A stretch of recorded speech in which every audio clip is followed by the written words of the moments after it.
Einhver svona í ljósi alls, getur maður ekki bara verið ánægður?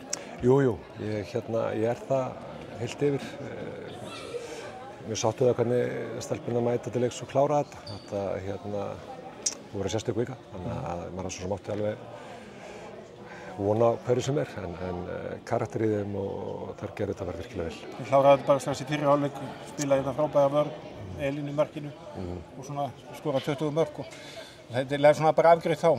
Já, má alveg segja það að mjög góður fyrri hálfleikur, sérstaklega svona það Ísraelarnir byrjuðu þetta ágætlega, fengu þarna mjög góð mörk að utan og línunni líka tvö þarna sem var bara vel spilað af þeim en við kveiktum svolítið vel á okkur eftir það og kláruðum fyrri hálfleikinn frábærlega. Og aðeins værukærarinn inn í seinni hálfleik en lögum það svo og svöruðu þeim kafla bara mjög vel. Það er eitthvað svona spennufall kannski í byrjun seinni hálfleiks eða? Já, hálfleikurinn var kannski svona fullrólegur sko en spennufall og þú veist, búið að ganga ýmsu.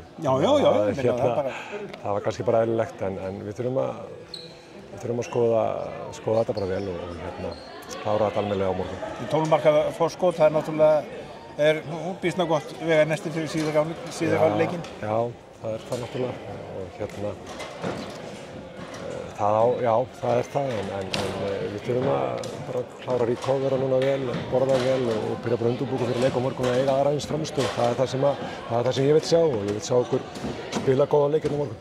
Og svona aðeins að reyna að útiloka áfram umhverfið? Já, það var svolítið sérstakt í seinni hálfleik þegar það var að fara að berja þarna hurðarnar sko. Það verður að segja bara alveg svo og fengum 12 mínútur yfir þannig að já, við vonandi upplifum þetta ekki aftur og þetta verður einhver minning sem við tökum með okkur og já.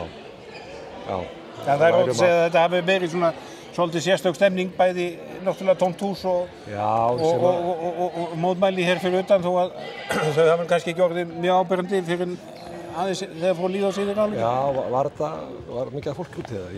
Nei, ég held að það eru 70 manns eða mest lít.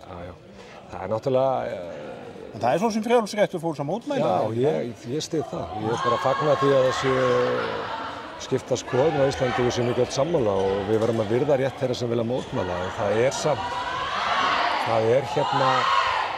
að við séum að spila þarna fyrir tómu húsi. Það er bara eiginlega óboðlegt og eitthvað sem þarf að skoða.